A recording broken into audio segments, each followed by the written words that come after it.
여러분들은 영화 보는 거 좋아하십니까? 좋아하신다면 혼자 보러 가시는 거를 좋아하십니까? 아니면 함께 가서 보는 것을 좋아하십니까? 저 같은 경우는 혼자 보는 것보다 함께 보러 가는 것을 훨씬 좋아합니다. 그 이유는 영화를 보고 나서 함께 본 사람들과 그 영화에 대해 각자가 느낀 감상에 대해 나누는 것을 좋아하기 때문입니다.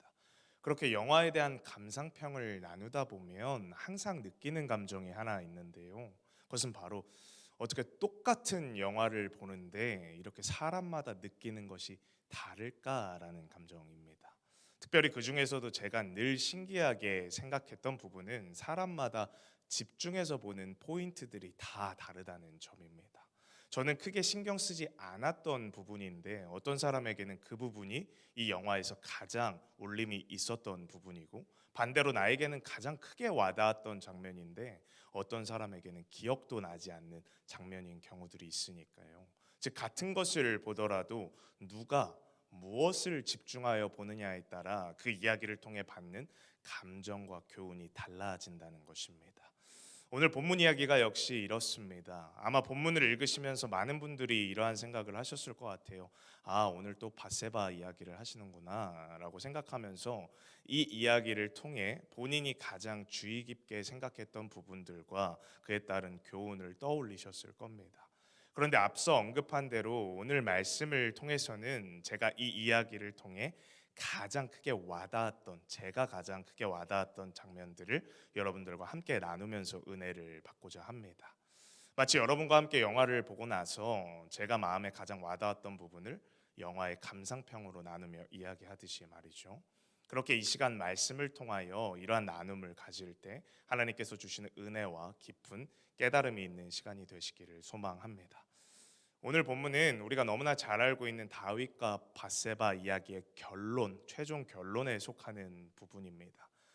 다윗과 밧세바의 이야기는 앞서 이야기한 대로 모두가 너무나 잘 알고 있는 이야기이기 때문에 그 내용을 일일이 설명하면서 다루지는 않겠습니다. 보통 이 이야기를 다룰 때는 다윗이 밧세바를 얻기 위해 행하였던 잔인한 계획과 행동, 즉 그가 벌인 사건에 초점이 맞추어져 있습니다. 즉 다윗이 밧세바를 불러 범하였다. 다윗이 이 사실을 숨기기 위해서 그의 남편 우리아를 불러들였다. 그러나 그 이후의 계획들이 잘 되지 않자 다윗이 우리아를 가장 위험한 곳으로 보내 죽였다. 이런 식으로 다윗이 행한 사건에 초점을 맞추어서 이 이야기를 합니다. 그러나 저는 이 이야기를 읽으면서 항상 사건보다 더 집중해서 보았던 부분이 있는데요. 그것은 바로 다윗의 마음 상태였습니다. 그렇게 오늘은 다윗의 마음 상태에 완전히 초점을 맞추어서 이 이야기를 함께 나눠보려고 합니다. 다윗은 그의 등장부터 시작하여 오늘 밧세바 이야기 전까지 하나님을 향한 마음에 있어서 한 점 흐트러짐이 없던 사람이었습니다. 하나님께서 다윗의 마음에 대해서 표현한 성경 구절에 대해서 우리가 너무나 잘 아는 말씀이 있죠. 사도행전 13장 22절 말씀인데요. 개역 한글 성경으로 해서 우리 다 같이 한번 읽어보도록 하겠습니다. 함께 읽겠습니다. 시작. 내가 이새의 아들 다윗을 만나니 내 마음에 합한 사람이라 내 뜻을 다 이루게 하리라 하시더니, 내 마음에 합하다, 우리가 얼마나 많이 묵상하고 적용했던 말씀입니까? 다윗은 이 말씀과 같이 하나님의 마음에 합하다라는 평가를 들었던 사람입니다. 그런데 그런 다윗에게도 이러한 마음으로 살지 못했던 인생의 삶의 구간이 있었다는 거예요. 그것이 바로 오늘 밧세바의 이야기가 시작되어서 죄를 깨달아 뉘우치며 이야기가 마무리될 때까지의 그 구간입니다. 이 기간 동안에 다윗은 결코 하나님의 마음에 합한 사람이 아니었습니다. 오히려 강하게 표현한다면 하나님의 마음에 반하는 사람이었습니다. 그렇다면 다윗은 왜 그렇게 된 것일까요? 일단 밧세바 이야기가 시작되는 처음 다윗의 마음이 어땠는지부터 한번 살펴보겠습니다. 11장 1절의 말씀입니다. 제가 읽겠습니다. 그 해가 돌아와 왕들이 출전할 때가 되매 다윗이 요압과 그에게 있는 그의 부하들과 온 이스라엘 군대를 보내니 그들이 암몬 자손을 멸하고 라빠를 애워쌌고 다윗은 예루살렘에 그대로 있더라. 여기서 다윗의 마음을 알 수 있는 것이 지금 노랑 부분으로 되어 있는 글씨인데요. 다윗이 요압과 그에게 있는 그의 부하들과 온 이스라엘 군대를 보내니 그리고 다윗은 예루살렘에 그대로 있더라라는 부분입니다. 제가 설교 때 종종 언급했던 내용인데 그 당시 왕의 가장 큰 임무 중 하나는 전쟁에 직접 참여해서 맨 앞에서 그들을 이끌면서 승리로 이끄는 것이 왕의 몫이었습니다. 그렇게 다윗 역시 지금까지 계속해서 자신의 부하들과 함께 전장에서 싸우며 전쟁을 승리로 이끌었었습니다. 그런데 오늘 바세바 이야기가 시작되는 시점에서의 다윗은 지금까지의 다윗의 모습과 상당히 많이 달라 보입니다. 암몬과의 전쟁을 한창 치르고 있는데 그리고 다시 해가 바뀌어서 전쟁이 재개되고 있는 상황이 오늘 말씀의 상황입니다. 전쟁을 승리하기 위해서라면 당연히 왕이 다시 재정비를 해서 앞으로 나설 때라는 것이죠. 그런데 그러한 상황 속에서 다윗은 요압 장군에게 이스라엘 군대를 다 맡겨버리고 자신은 전쟁에 출전하지를 않았습니다. 그리고 나서는 예루살렘에 머무르고 있었다는 것이죠.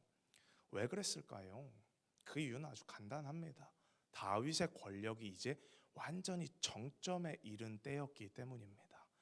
이제는 굳이 왕이라고 해서 다윗 자신이 직접 칼을 들고 피곤하게 싸움을 하지 않아도 충분히 여유 있게 전쟁에서 승리하고 모든 일이 아주 문제없이 해결된다는 생각이 그를 지배했다는 것입니다. 쉽게 말해 아주 안일해졌다는 것이죠. 왕의 가장 큰 임무가 귀찮아질 정도로 다윗의 마음이 변질되었다는 것입니다. 그렇다면 왜 이렇게 다윗의 마음이 안일해짐으로써 변질되었던 것일까요? 그 이유는 크게 두 가지로서 볼 수가 있습니다. 첫 번째는 다윗은 전쟁에서 늘 승리했었기 때문입니다. 하나님께서는 다윗과 늘 함께 하셔서 다윗에게 언제나 승리를 선물해 주셨습니다. 특별히 바세바 사건이 있기 조금 전인 사무엘하 8장을 보면 지금 성경책이 있으신 분들은 한번 사무엘하 8장을 찾아보시면 개역개정 성경책을 보면 8장 위에 소제목으로 뭐라고 되어 있냐면 다윗이 어디로 가든지 이기다라는 소제목을 붙여놨습니다. 아마 대부분의 성경에 그렇게 되어 있을 겁니다. 즉 하나님께서 다윗과 함께 하셔서 그가 어딜 가나 승리하였기 때문에 그가 전쟁을 바라보는 마음 자체가 아주 안일해졌다라는 것이죠. 전쟁이란 말 그대로 사람이 죽고 사는 현장이며 더 큰 범주로 보면 나라가 존속하느냐, 나라가 망하느냐의 문제가 달린 아주 심각한 이야기입니다. 그렇게 비록 이스라엘이 강력한 전력을 갖추어 어떤 전쟁에서도 승리할 수 있는 상황이었다고 할지라도 왕은 결코 느슨한 마음으로 전쟁을 바라보아서는 안 된다는 말이죠. 그러나 다윗은 그러한 마음으로 바라보고 있었다는 겁니다. 그리고 이어서 다윗의 마음이 안일해졌던 두 번째 이유는 바로 이제는 자신의 힘든 위기들이 다 지나갔다라고 생각했기 때문입니다. 다윗은 우리가 잘 아는 대로 이스라엘의 왕이 되기 전까지 이러한 권력을 쥐기 전까지 정말 많은 고생을 했던 사람이었습니다. 특별히 다윗이 왕이 되기 전까지 그를 괴롭혔던 가장 유명한 인물이 누굽니까? 사울 왕 아닙니까? 사울 왕은 다윗이 왕이 되기 전까지 그가 죽기 전까지 다윗을 정말 힘들게 했던 사람이었습니다. 그렇게 사울이 죽고 나서 자신을 괴롭히고 힘들게 한 사람이 없었냐? 그 사울을 이어서 사울의 아들 이스보셋이 또 다윗을 힘들게 했습니다. 이스보셋은 사울이 죽은 후에 그를 이어서 자신이 이스라엘 왕이 되게 되고 다윗은 그보다 작은 유다의 왕이 되게 됩니다. 그러나 하나님의 뜻은 다윗이 통합된 이스라엘의 왕이 되는 것이 하나님께서 계획해 놓으신 일이었습니다. 그렇게 다윗은 이스보셋과의 싸움, 즉 유다와 이스라엘의 전쟁을 또다시 치르게 됩니다. 이렇게 수많은 어려운 상황들을 다 겪고 그 과정을 거쳐서 다윗은 비로소 이스라엘을 통합시키고 온 이스라엘의 왕이 되었다는 것이죠. 이렇게 자신을 괴롭혔던 적들이 모두 죽고 자신은 승리하였습니다. 이 과정 속에서 다윗은 정말 많은 고생을 했고 때로는 죽을 뻔한 위기들을 넘기며 여기까지 오게 됐죠. 그렇게 큰 위기들이 지나가고 이제는 왕이 되어서 안정적으로 나라를 다스리게 되니까 앞으로 나에게 이제는 더 이상 이런 위기가 없을 것이다라는 안일한 생각을 하게 되었다는 것입니다. 어쩌면 지금껏 수많은 원수들에게 치이며 살아온 삶에 대한 보상 심리였을 수도 있죠. 내가 지금껏 이렇게 고생하며 살아왔으니 이젠 좀 편안해져도 되지 않나? 이제는 왕도 되었고 또 내가 굳이 나서지 않아도 충분히 승리할 전쟁인데 이제 나는 좀 쉬어도 되지 않나라는 생각을 했다는 것입니다. 이렇게 다윗은 크게 두 가지, 즉 전쟁을 늘 승리했다는 점과 자신의 모든 위기는 지나갔다라는 생각으로 인해서 마음이 안일해지고 변질되었다는 것이죠. 그렇게 변질된 다윗이 이어서 한 행동이 무엇입니까? 그 말씀입니다. 11장 2절 말씀입니다. 제가 읽겠습니다. 저녁 때에 다윗이 그의 침상에서 일어나 왕궁 옥상에서 거닐다가 그곳에서 보니 한 여인이 목욕을 하는데 심히 아름다워 보이는지라. 저녁 때에 다윗이 침상에서 일어났다고 말하고 있습니다. 제가 계속 말씀드렸듯이 지금은 전쟁 상황입니다. 그런데 왕이라는 사람이 전쟁에 출전하지 않은 것을 넘어서 여유 있게 낮잠이나 자고 있다는 거예요. 그럼 이렇게 생각하실 수도 있죠. 아니 열심히 뭐 작전을 짜가지고 뭐 작전을 전달하다가 왕이 피곤해서 낮잠 좀 잘 수 있는 거 아니냐, 그럴 수도 있는 거 아니냐라고 말씀하실 수도 있지만 다윗의 그 다음 행동을 보면 다윗이 결코 그러한 상황이 아니었다는 것을 알 수가 있습니다. 다윗은 그렇게 낮잠을 자고 일어나서 전쟁에 관련된 뭐 이러한 저러한 일을 했다, 준비하였다 이렇게 정신 차리고 일을 했다가 아니라 왕궁 옥상으로 올라가서 그곳을 막 거닐었다고 되어 있습니다. 이 뜻은 오후에 푹 잠을 자고 일어나서 나른한 몸을 가지고 저녁을 편안하게 보내고 있었다는 거예요. 즉 자신의 부하들은 지금 전쟁터에서 막 목숨이 왔다 갔다 하면서 싸우고 있는데 왕인 그에게서는 그러한 긴장감이라고는 요만큼도 찾아볼 수가 없었다는 것입니다. 우리로 한번 예를 들어보면 이럴 것 같아요. 만약 여러분들의 자녀나 혹은 여러분들과 정말 가까운 사람, 내 수족과 같은 나와 함께 오랜 세월을 지낸 사람들이 지금 파병을 가게 됐다고 한번 생각해 보십시오. 막 총알이 왔다 갔다 하는 전쟁터에 파병을 갔다고 생각하면 우리가 편하게 잠을 한숨이라도 잘 수 있겠습니까? 그렇지 못하죠. 너무 불안하니까, 너무 걱정이 되니까, 혹시나 나의 자녀에게, 내가 아끼는 그 사람에게 무슨 일이 생기지 않았을까 하는 마음 때문에 편안하게 낮잠을 잔다는 것은 상상도 할 수 없는 일입니다. 그런데 다윗은 지금 세상 편안하다는 거예요. 나의 부하들이 어떻든지 간에, 전쟁이 어떻게 흐르고 있든지 간에 신경조차 쓰지 않고 그의 마음은 평안했다는 것입니다.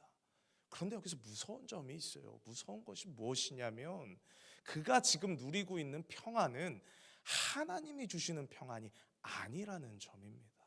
지금까지 다윗이 누렸던 평안은 하나님이 주시는 평안이었어요.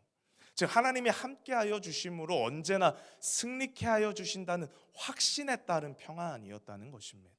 그러나 지금 다윗이 누리는 평안은 이렇게 하나님이 주시는 평안이 아니라 안일한 마음에서부터 파생된 왜곡된 세상적 평안이라는 거예요. 하나님께서는 결코 안일해지고 변질된 사람에게 참된 평안을 허락하지 않으세요. 내가 하나님께 반하여 살고 온갖 세상의 추악함에 찌들어서 살아갈 때는 결코 나에게 하나님이 주시는 평안을 허락하지 않으신다는 겁니다. 그것에서 돌아서서 내가 하나님을 바라보고 의지할 때 하나님께서 그 평안을 우리에게 허락하신다는 겁니다. 그런데 그것을 누구보다 잘 아는 다윗이 그 수많은 어려운 상황, 제가 방금 말씀드렸던 그 어려운 상황들 다 겪을 때 그때 하나님의 평안을 누구보다 체험했던 그 다윗이 하나님이 아닌 다른 곳에서 평안함을 누리고 있다는 겁니다. 이러한 다윗의 모습은 우리 그리스도인들이 가장 경계해야 되는 모습이에요. 우리는 착각을 하곤 합니다. 세상이 주는 평안이 마치 하나님이 주시는 평안인 것처럼 말이죠. 내가 하나님 앞에서 올바로 서서 살아가고 있지 않으면서 하나님께서 나에게 평안한 마음을 주시는 것을 누리면서 살고 있다? 이것이 얼마나 잘못되고 왜곡된 신앙입니까? 우리는 분명하게 하나님이 주시는 평안과 세상이 주는 평안을 구별하면서 살아가야 합니다. 내가 하나님과 영적으로 깨끗한 관계로서 바른 교제가 이루어지지 않고서는 결단코 하나님이 주시는 평안을 누릴 수가 없습니다. 내가 이렇게 하나님과 영적 교제를 하지 않음에도 평안한 마음이 든다면 그것은 오히려 내가 세상에 물들어가고 있다는 위험 신호라는 것입니다. 우리는 확실하게 알아야 됩니다. 하나님이 주시는 평안함을 누리는 사람의 특징이 무엇인지 말입니다. 그 특징은 바로 자신의 삶에서 최우선 순위가 하나님이 되는 사람이 바로 그러한 사람이라는 것입니다. 즉 어떠한 상황 속에서도 하나님이 먼저가 되어 그분이 나와 동행하시고 나를 언제 어디서든 이끌어 주신다는 그 믿음이 있는 사람에게 하나님께서 그 믿음 위에 평안함을 얹어 주신다는 것입니다. 그런데 다윗은 지금껏 이렇게 하나님이 주시는 평안을 누리며 살아왔었는데 지금 본문에서는 전혀 그렇지 못하다는 거예요. 안일해지고 나태해져 버린 그의 마음 때문에 이제는 그의 영적인 눈마저 어두워지고 있다는 것입니다. 이렇게 하나님이 주시는 평안을 누리는 사람과 반대되는 영적으로 어두워진 사람들의 가장 큰 특징은 무엇이냐면 바로 죄의 쾌락을 쫓는다는 것입니다. 더 이상 하나님이 주시는 평안을 쫓는 것이 아니라 세상이 주는 평안, 정확히는 평안도 아니죠. 평안이 아니라 파멸로 이끄는 그 쾌락을 쫓는다는 것입니다. 2절 말씀을 제가 다시 한번 읽어보겠습니다. 저녁 때에 다윗이 그의 침상에서 일어나 왕궁 옥상에서 거닐다가 그곳에서 보니 한 여인이 목욕을 하는데 심히 아름다워 보이는지라.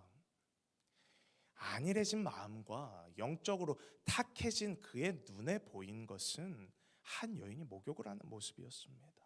그렇게 바라본 여인의 모습은 다윗이 볼 때 심히 아름다웠다는 거예요. 이때부터 다윗은 멈출 수 없는 폭주기관차처럼 하나님 앞에서 도저히 할 수 없는 그런 말도 안 되는 범죄를 저지르기 시작합니다. 유부녀인 밧세바를 데려와서 범하고 그녀가 임신을 하자 그것을 감추기 위해서 전장에 있는 그의 남편 우리아를 빨리 데리고 오라 그래서 불러옵니다. 그리고 어서 집에 가서 자라고 얘기합니다. 왜냐하면 자신을 통해서 임신한 것을 가리기 위해서 우리아와 잠들어서 남편과 잠들어서 임신한 것이다. 그렇게 자신의 죄를 가리기 위해서 우리아를 빨리 보내서 집에 가서 자라고 합니다. 그런데 우리아는 너무나 충직했던 거예요. 왕이 그렇게 명했음에도 불구하고 왕이시여 제가 지금 우리 군대가 전쟁터에서 싸우고 있는데 어떻게 마음 편하게 집에 가서 내 부인이랑 잠자리를 할 수 있겠습니까? 저는 못합니다. 못 잡니다. 라고 이야기를 한 겁니다. 이렇게 거절을 하니까 다윗은 또 다음에 폭주기관차처럼 또 다른 범죄를 생각해요. 이것을 가려야 되니까 우리아를 죽여야 되겠다라고 생각을 했다는 겁니다. 그래서 요압 장군에게 전가를 보내서 우리아를 가장 위험한 곳으로 보내 죽이라고 명령을 내립니다. 죄의 질이 너무 안 좋았다는 것은 두말하면 입 아픈 이야기고, 제가 여기서 주목했던 것은 설교 내내 말씀드렸던 다윗의 마음 상태입니다. 정말 보통 사람은 말 그대로 정말 상상조차 못해요. 저도 이런 내용은 듣지 않았으면 정말 상상도 못할 내용인데 그럴 정도로 충격적인 방법으로 다윗이 자신의 죄를 덮는데 그 과정 안에서 다윗의 마음에는 하나님이라는 존재가 완전히 삭제되어 있다는 것입니다. 사실 저는 이것이 이 이야기에서 가장 충격적으로 받아들인 부분입니다. 아니 지금껏 평생을 하나님 뜻에 따라 하나님을 의지하여 살아온 사람이 어떻게 저렇게 거짓말처럼 하나님이 완전히 배제된 것 같은 행동을 할 수가 있는 거지? 저는 그러한 생각을 하던 도중 문득 이러한 의문이 들었습니다. 그렇다면 다윗이 이렇게 극악무도한 행동을 저지르고 있던 이 시기에는 하나님께 아예 기도를 하지 않았던 것일까? 그러나 이러한 의문에 대하여 제가 내린 답은 노입니다.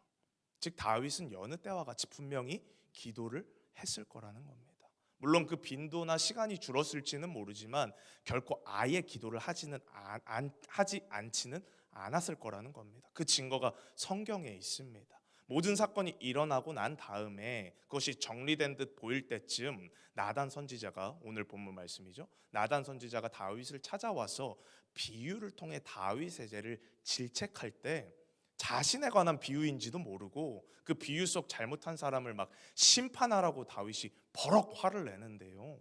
이때 다윗이 사용한 표현을 잘 보시기 바랍니다. 사무엘하 12장 5절입니다. 우리 다 같이 한번 읽어보도록 하겠습니다. 시작. 다윗이 그 사람으로 말미암아 노하여 나단에게 이르되 여호와의 살아계심을 두고 맹세하노니 이 일을 행한 그 사람은 마땅히 죽을지라. 이 얼마나 염치가 없습니까? 얼마나 하나님 앞에 당당하고 부끄러움이 없습니까? 마치 자신은 입에 담을 수도 없는 그 온갖 범죄를 전혀 저지르지 않은 선한 사람이냐, 여호와의 살아계심을 두고 내가 맹세한다, 그 사람을 내가 벌하겠다, 그 사람은 심판받아야 마땅하다라고 말을 하고 있다는 겁니다. 어떻게 여호와의 살아계심을 그렇게 믿는 사람이, 그것을 받아들이는 사람이 이런 극악무도한 짓을 저지릅니까? 이렇게 다윗은 이런 말을 아무렇지도 않게 할 정도로 이미 하나님 앞에 자신이 잘못 살고 있다는 사실조차 깨닫지 못할 정도로 영적으로 어두워진 상태였다는 것입니다. 즉 그는 분명히 하나님께 언제나처럼 기도를 드렸겠지만 그 이전과는 분명한 차이가 있는 기도를 했을 거라는 겁니다. 그것은 바로 그가 영적으로 매우 어두워진 눈을 가지고 기도를 했을 것이라는 겁니다. 똑같이 하나님께 기도한다고 무릎을 꿇고 눈을 감고 하나님께 소리를 질러가며 기도를 했겠지만 그의 영은 이미 너무 어두워져서 하나님과 소통하지 못하고 있었다는 것입니다. 그가 정말 하나님과 소통하는 기도를 했다면 본인의 말처럼 하나님의 살아계심을 두고 맹세할 정도로 하나님을 믿고 신뢰하는 사람이었다면 결코 이러한 행동까지 저지를 수가 없었을 거라는 것이죠. 그리고 절대로 이 행동에 대하여서 이렇게까지 완전하게 무감각해질 수가 없다는 것입니다. 영적으로 깨어있는 사람이라면 말이죠. 얼마나 죄에 대해서 무감각하면 오늘 본문의 말씀처럼 자신을 질책하기 위해서 자기를 빗대어서 하는 그 나단 선지자의 말을 전혀 알아듣지도 못하잖아요. 혹시 내 비유인가? 나를 얘기하는 건가? 왜냐하면 찔림이 있는 사람들은 내 얘기인가? 저 얘기가 나 들으라고 하는 얘기인가?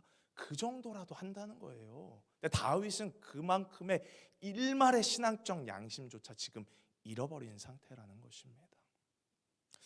우리는 이러한 다윗의 모습을 보며 우리 자신의 모습을 깊이 돌아볼 필요가 있습니다. 내가 그리스도인으로서 또 교회에서 어떠한 직분을 맡고 있는 사람으로서 하나님 앞에 어떠한 모습으로 살아가고 있는가? 정말 하나님께서 나에게 주신 그 사명대로 그 모습을 이루어가면서 내가 살아가고 있는가? 특별히 저는 목회자이다 보니까 이러한 고민을 정말 많이 하면서 살고 있습니다. 그런데 신기하게도 이번 3월 큐티 말씀이 레위기 말씀인데 그 내용 중에 제사장에 대한 내용이 상당 부분을 차지했습니다.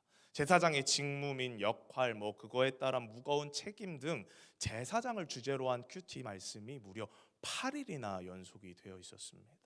물론 이 제사장이라는 직분을 현대 목회자로서만 국한시켜서 적용해야 하는 것은 아니지만 아무래도 영적인 리더 역할을 한다는 점에서 목회자와 상당 부분 일치하는 것이 사실이니까요. 그렇다 보니 목회자로서 이 큐티를 더 깊게 묵상을 했던 것 같습니다. 저는 이 큐티를 쭉 묵상하면서 제 자신에게 질문을 하였습니다. 내가 정말 목회자로서 내 역할과 책임을 다하고 있는가? 그러한 질문에서부터 시작된 것이 오늘 말씀 설교이기도 하고요. 그렇게 저는 이 설교를 작성하면서 계속해서 저에게 질문을 던져보았습니다. 정말 하나님과 영적으로 깨인 소통을 나는 하고 있는가? 안일해진 마음과 변질된 마음이 나를 사로잡고 있지는 않은가? 하나님이 나에게 주신 이 양들을 나는 어떠한 마음으로 바라보고 있는가? 이렇게 묵상하던 저에게 하나님께서 마음에 주신 가장 큰 메시지는 영혼을 사랑하는 목회자가 되라라는 말씀이었습니다. 영혼을 사랑하는 목회자가 되어서 이 악한 세상 속에서 아파하고 신음하는 사람들에게 하나님이 주시는 진정한 평안을 그들에게 알려주어서 그들이 그 평안을 누리면서 살아갈 수 있게 돕는 그러한 목회자가 되라. 그것이 너의 사명이다. 저에게 기도할 때 이러한 마음을 주셨습니다.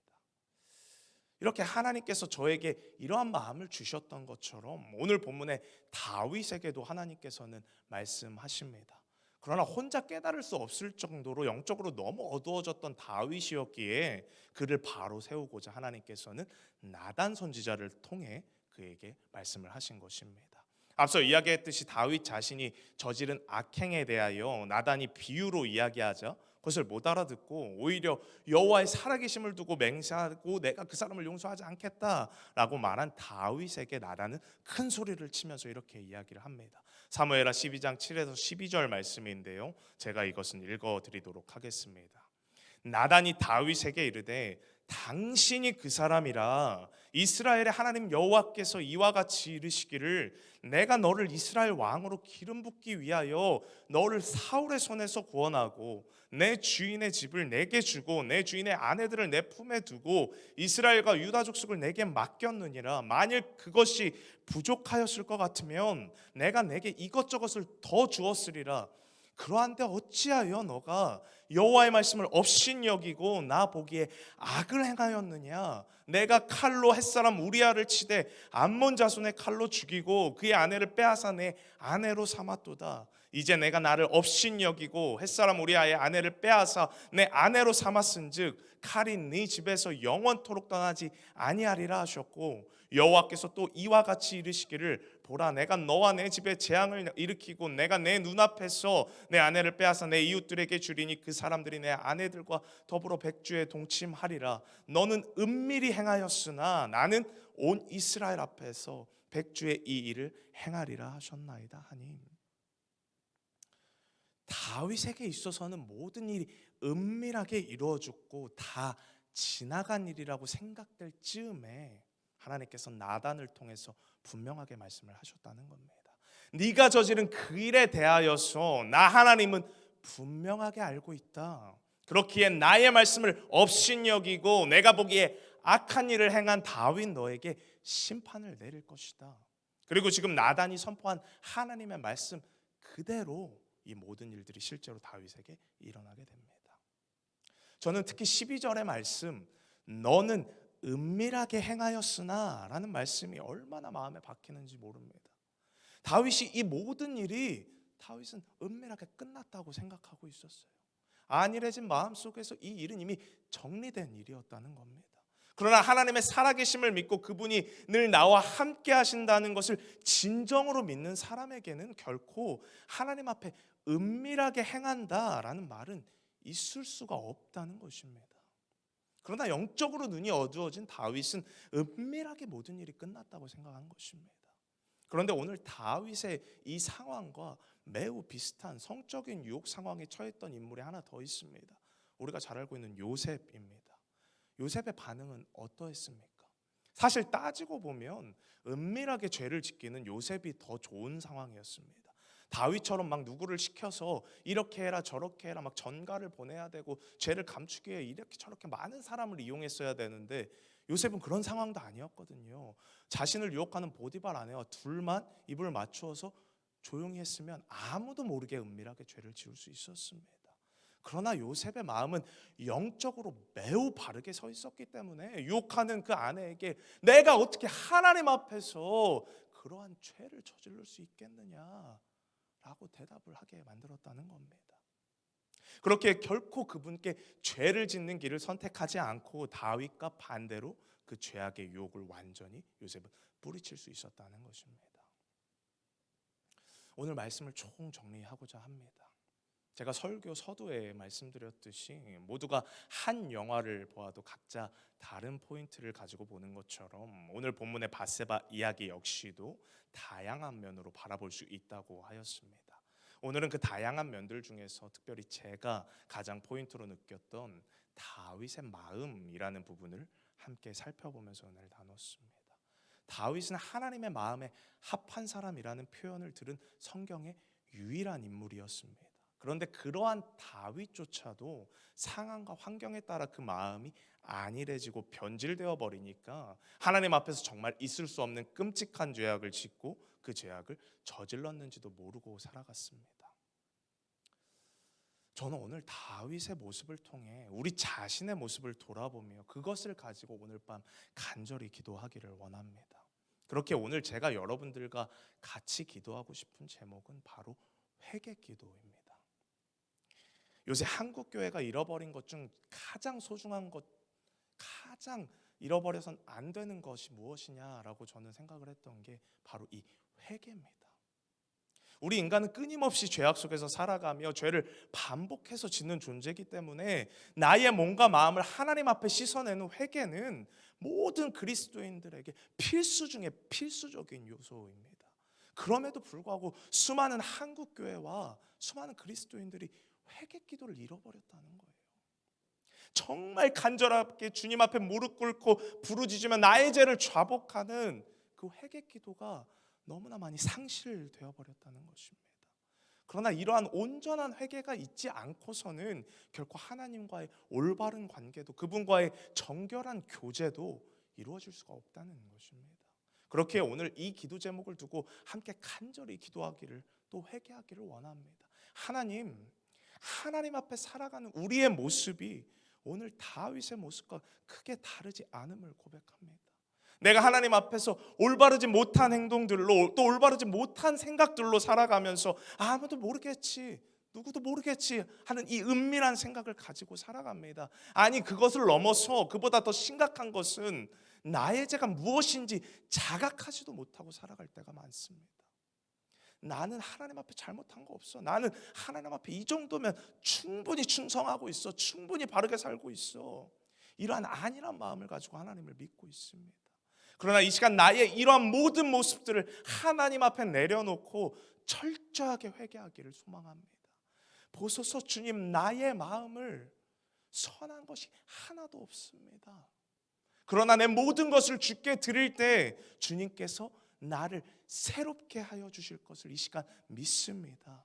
주님, 이 시간에 나의 영적으로 더럽고 어두운 부분들을 깨끗게 하여 주시옵소서. 나를 하나님으로부터 멀어지게 만드는 모든 것들을 이 시간 물리쳐 주시옵소서. 우리 보소서 주님 함께 찬양하신 이후에 이 기도 제목을 가지고 함께 통성으로 간절하게 회개 기도하도록 하겠습니다.